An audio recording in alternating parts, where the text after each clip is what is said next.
ಕರ್ನಾಟಕ ರಾಜ್ಯದಲ್ಲಿ ಕೆಲಸ ಮಾಡ್ತಿರುವಂಥ ಪ್ರತಿಯೊಬ್ಬ ಆತ್ಮೀಯ ಸರ್ಕಾರಿ ನೌಕರರೇ, ಅನುದಾನಿತ ನೌಕರರೇ, ಗುತ್ತಿಗೆ ನೌಕರರೇ ಹಾಗೂ ಜಿಲ್ಲಾ ಪಂಚಾಯಿತಿ, ತಾಲೂಕು ಪಂಚಾಯಿತಿ ನೌಕರರೇ, ನಿಮಗೆಲ್ಲರಿಗೂ ಸಂಬಳಕ್ಕೆ ಸಂಬಂಧಪಟ್ಟ ಹಾಗೆ, ಸಂಬಳ ವೇತನಕ್ಕೆ ಸಂಬಂಧಪಟ್ಟ ಹಾಗೆ ಒಂದು ವಿಶೇಷವಾದ ಮಾಹಿತಿ, ಶುಭ ಸುದ್ದಿಯನ್ನು ತೆಗೆದುಕೊಂಡು ಬಂದಿದ್ದೀನಿ.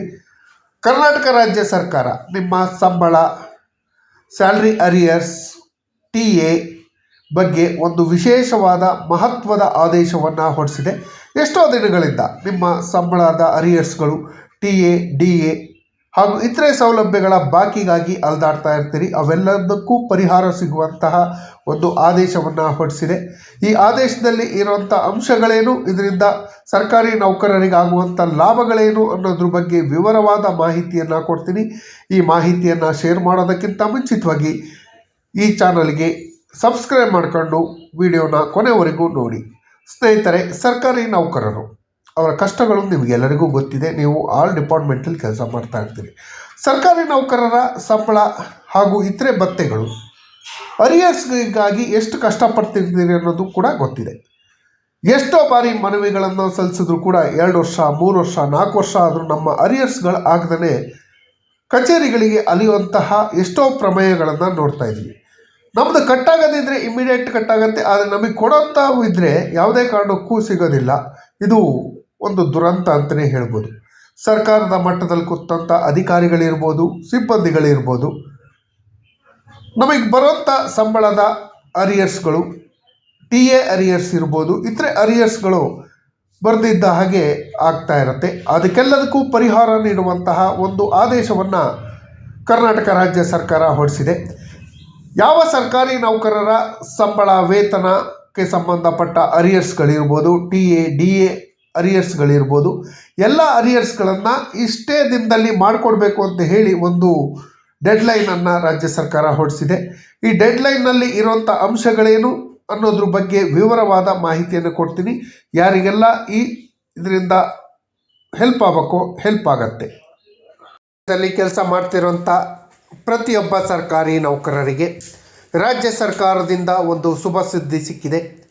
ಕರ್ನಾಟಕ ಸರ್ಕಾರ ಹೊರಡಿಸಿರುವಂಥ ಆದೇಶದಲ್ಲಿ ಏನಿದೆ ಅಂತ ತಿಳಿಯೋದಾದರೆ, ಕರ್ನಾಟಕ ಸರ್ಕಾರದ ನಡಾವಳಿಗಳು ವಿಷಯ, ಖಜಾನೆಯಲ್ಲಿ ವರ್ಷಾಂತ್ಯಕ್ಕೆ, ಇಯರ್ ಎಂಡಿಗೆ ಬಿಲ್ಲುಗಳನ್ನು ಮಾರ್ಚ್ 31ರಂದೇ ಪೂರ್ಣವಾಗಿ ತೀರ್ಮಾನ ಮಾಡಬೇಕು, ಲೆಕ್ಕಾಚಾರವನ್ನು ಮುಕ್ತಾಯ ಮಾಡಬೇಕು ಅಂತ ಹೇಳಿ ಆದೇಶವನ್ನು ನೀಡಿದೆ.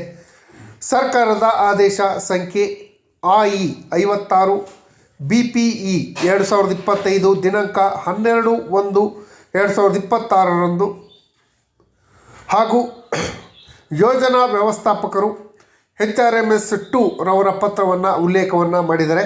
2025 ಹಾಗೂ 26ನೇ ಸಾಲಿನಲ್ಲ ವರ್ಷಾಂತ್ಯ ಅಂದರೆ ಡಿಸೆಂಬರ್ ಅಂತ್ಯದಕ್ಕೆ ಬಿಲ್ಗಳನ್ನು ಖಜಾನೆಗೆ ಸಲ್ಲಿಸಲು ಉಲ್ಲೇಖ 1ರ ಆದೇಶದ ರೀತ್ಯ ಕಾಲಮಿತಿಯನ್ನು ಸೂಚಿಸಲು ವೇಳಾಪಟ್ಟಿಯನ್ನು ನಿಗದಿ ಮಾಡಿದೆ. ಟೈಮ್ ಟೇಬಲನ್ನು ಹಾಕಿದೆ. ಇಷ್ಟೇ ದಿನದಲ್ಲಿ ಅದನ್ನು ಮಾಡಬೇಕು ಅಂತ. ಪ್ರಸ್ತುತ ಉಲ್ಲೇಖ 2ರ HRMS 2 ಡೈರೆಕ್ಟರೇಟ್ ಬೋರ್ಡ್ನ ಪ್ರತಿಕ್ರಿಯೆ ಜಾರಿಯಲ್ಲಿರುವುದರಿಂದ ಹಿಂದಿನ ಹಳೆಯ ವೇತನ, ಸ್ಯಾಲರಿ ಬಾಕಿಗಳನ್ನು ಖಜಾನೆಗೆ ಸಲ್ಲಿಸಲು ದಿನಾಂಕವನ್ನು ವಿಸ್ತರಿಸಬೇಕು ಅಂತ ರಿಕ್ವೆಸ್ಟನ್ನು ಮಾಡಿದರು. ಹಾಗಾಗಿ ಈ ಕೆಳಕಂಡಂತೆ ಡೇಟನ್ನು ವಿಸ್ತರಿಸಿ ಆದೇಶವನ್ನು ಹೊರಡಿಸಿದೆ. ಸರ್ಕಾರದ ಆದೇಶ ಸಂಖ್ಯೆ AI 56 BPO 2025 ದಿನಾಂಕ 6/2/2026 ಆದೇಶದಂತೆ 2025-26ನೇ ಸಾಲಿಗೆ ಸಂಬಂಧಪಟ್ಟ ಹಾಗೆ ಬಿಲ್ಗಳನ್ನು ಸಲ್ಲಿಸಲು ಕಾಲಮಿತಿಯನ್ನು ವಿಸ್ತರಿಸಿ ಎಕ್ಸ್ಟೆನ್ಷನನ್ನು ಮಾಡಿ ಸರ್ಕಾರ ಆದೇಶವನ್ನು ಹೊರಡಿಸಿದೆ. ಯಾವ್ಯಾವ ಬಿಲ್ಗಳು ಅಂತ ನೋಡೋದಾದರೆ, ಸ್ಟೇಟ್ ಗೌರ್ಮೆಂಟ್ ಎಂಪ್ಲಾಯೀಸ್ದು, ಜಿಲ್ಲಾ ಪಂಚಾಯಿತಿ, ತಾಲೂಕು ಪಂಚಾಯಿತಿ ವೇತನ ಹಾಗೂ ಇತರೆ ಬಿಲ್ಲುಗಳಿಗೆ ಸಂಬಂಧಪಟ್ಟ ಹಾಗೆ, ಸ್ಯಾಲ್ರಿ ಅರಿಯರ್ಸು ಬಿಲ್ಲುಗಳು, ಫೆಸ್ಟಿವಲ್ ಅಡ್ವಾನ್ಸು, ಅನುದಾನಿತ ವೇತನ ಬಿಲ್ಲುಗಳು, ಇತರೆ ಅನುದಾನಿತ ವೇತನ ಬಿಲ್ಗಳು, ಕಚೇರಿಯ ವೆಚ್ಚಕ್ಕೆ ಸಂಬಂಧಪಟ್ಟ ಹಾಗೆ ಬಿಲ್ಗಳು, ಪ್ರಯಾಣ ಭತ್ಯೆ TA ಹಾಗೂ ಜಿಲ್ಲಾ ಪಂಚಾಯಿತಿ ತಾಲೂಕು ಪಂಚಾಯಿತಿ ನೌಕರರ ವೇತನೇತರ ಹಾಗೂ ಅನುದಾನಿತ ಬಿಲ್ಲುಗಳು EAP ಕೇಂದ್ರ ಪರಿಷ್ಕೃತ ಹಾಗೂ ಕೇಂದ್ರದ ಯೋಜನೆಯನ್ನು ಹೊರತುಪಡಿಸಿ ಈ ಹಿಂದೆ ಇದ್ದಂತಹ ಟೈಮು ಇಷ್ಟು ದಿನದಲ್ಲೇ ಮಾಡಬೇಕು ಅಂತ ಇದ್ದಿದ್ದು ಈ ಹಿಂದೆ ಇದ್ದಂಥ ಟೈಮು 30/1/2026 ಇತ್ತು. ಈಗ ದಿನಾಂಕವನ್ನು ವಿಸ್ತರಿಸಿ ಇದೇ ತಿಂಗಳ 16ರವರೆಗೆ 16/2/2026ರವರೆಗೆ ದಿನಾಂಕವನ್ನು ವಿಸ್ತರಿಸಿ ಸರ್ಕಾರ ಆದೇಶವನ್ನು ಹೊರಡಿಸಿದೆ.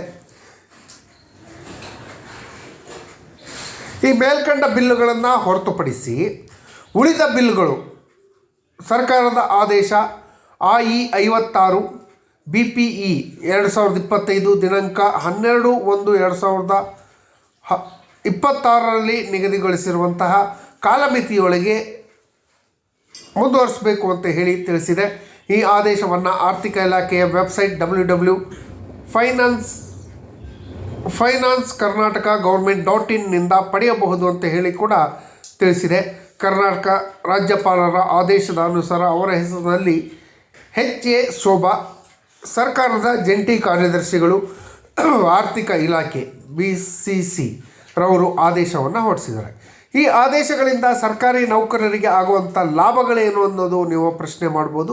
ಖಂಡಿತವಾಗೂ ಲಾಭ ಇದೆ ಸ್ನೇಹಿತರೆ. ಕೆಲವೊಂದು ಸರ್ಕಾರಿ ಇಲಾಖೆಗಳು ಹಾಗೂ ಅಧಿಕಾರಿಗಳು ಸರ್ಕಾರಿ ನೌಕರರಿಂದ ಏನಾದರೂ ಕಟ್ಟಾಗದಿದ್ದರೆ, ಸ್ಯಾಲ್ರಿ ಕಟ್ಟಾಗದಿದ್ದರೆ, ಇನ್ಕ್ರಿಮೆಂಟ್ ಕಟ್ಟಾಗದಿದ್ದರೆ ಅಥವಾ ಯಾವುದಾದ್ರೂ ಕಟ್ಟಾಗದಿದ್ದರೆ ವಿತಿನ್ ಫ್ರಾಕ್ಷನ್ ಆಫ್ ಸೆಕೆಂಡ್ ಅಂದರೆ ಒಂದು ದಿನದಲ್ಲೇ ಕಟ್ ಮಾಡಿ ಬಿಸಾಕ್ಬಿಡ್ತಾರೆ. ಅದನ್ನೇ ನಮಗೆ ಅರಿಯರ್ಸ್ ಮಾಡಿಕೊಡ್ಬೇಕಂದ್ರೆ 1 ವರ್ಷ 2 ವರ್ಷ 3 ವರ್ಷ ಆದರೂ ನಮಗೆ ಅರಿಯರ್ಸ್ಗಳೇ ಆಗ್ತಾ ಇರಲ್ಲ. ಈ ಉದ್ದೇಶಕ್ಕಾಗಿ ಈ ಹಿಂದೆ ಹಲವಾರು ಬಾರಿ ಕಚೇರಿಗಳಿಗೆ ಮನವಿ ಕೊಟ್ಟರು ನಮ್ಮ ಬಿಲ್ಗಳು ಆಗದೇ ಇರೋದರಿಂದ ತುಂಬ ಸಫರ್ ಪಡ್ತಾಯಿದ್ರು. ಮೇಲಾಧಿಕಾರಿಗಳಿಗೆ ಮನವಿ ಮಾಡಿದ್ರು ಕೂಡ ಏನೂ ಪ್ರಯೋಜನ ಆಗ್ತಿರಲಿಲ್ಲ. ಈ ಸರ್ಕಾರಿ ಆದೇಶದ ಪ್ರಕಾರ ಒಂದು ಟೈಮ್ ಲೈನನ್ನು ಫಿಕ್ಸ್ ಮಾಡಿದೆ. ನಿಮ್ಮ ಹಳೆ ಸ್ಯಾಲರಿ TA ಇರ್ಬೋದು, DA ಇರ್ಬೋದು, ಯಾವುದೇ ಅರಿಯರ್ಸ್ಗಳಿದ್ರೂ ಕೂಡ ನೀವು ಮನವಿ ಸಲ್ಲಿಸಿದ್ರೆ ಇದೇ ತಿಂಗಳ 16ರ ಒಳಗಾಗಿ ನಿಮ್ಮ ಎಲ್ಲ ಬಿಲ್ಗಳು ಕ್ಲೈಮ್ ಆಗುತ್ತೆ. ಅದಕ್ಕೋಸ್ಕರ ಅನುದಾನವನ್ನು ಕೂಡ ಸರ್ಕಾರ ಬಿಡುಗಡೆ ಮಾಡುತ್ತೆ. ಹಾಗಾಗಿ ಯಾರ್ಯಾರು ಬಿಲ್ಗಳು ಅರಿಯರ್ಸ್ಗಳು ಬಾಕಿ ಇದೆ ಅವರು ಖಂಡಿತವಾಗಿ ಇದರ ಉಪಯೋಗವನ್ನು ಪಡ್ಕೊಳ್ಳಿ ಅಂತ ಹೇಳ್ತಾ, ಯಾವುದೇ ನಿಧಾನ ಮಾಡೋದು ಬೇಡ. ದಯವಿಟ್ಟು ನಿಮ್ಮ ಬಿಲ್ಗಳಿಗೆ ಅರಿಯರ್ಸ್ಗಳನ್ನು ಮಾಡ್ಕೊಳ್ಳೋಕ್ಕೆ ನಿಮ್ಮ DDO ಅವರಲ್ಲಿ ಮನವಿಯನ್ನು ಸಲ್ಲಿಸಿ ಅದನ್ನು HRMSಗೆ ಎಂಟ್ರಿ ಮಾಡಿ ನಿಮ್ಮ ಬಿಲ್ಗಳು ಖಂಡಿತವಾಗಿಯೂ ಸಿಗತ್ತೆ ಅಂತ ಹೇಳ್ತಾ, ಇದ್ರ ಜೊತೆಯಲ್ಲಿ ರಾಜ್ಯ ಸರ್ಕಾರದಲ್ಲಿ ಮನವಿ ಮಾಡ್ಕೊಳ್ಳೋದೇನೆಂದರೆ ಇದೇ ರೀತಿ ಆದೇಶವನ್ನು 7ನೇ ವೇತನ ಆಯೋಗದಲ್ಲಿ ಬಾಕಿ ಉಳಿದಿರುವಂತಹ 30 ಶಿಫಾರಸುಗಳ ಜಾರಿ ವಿಚಾರದಲ್ಲೂ ಇದೇ ರೀತಿ ನಿರ್ಧಾರವನ್ನು ಸರ್ಕಾರ ತೆಗೆದುಕೊಳ್ಬೇಕು ಅಂತ ಹೇಳಿ ಸರ್ಕಾರದಲ್ಲಿ ಮನವಿಯನ್ನು ಮಾಡ್ಕೊತೀನಿ.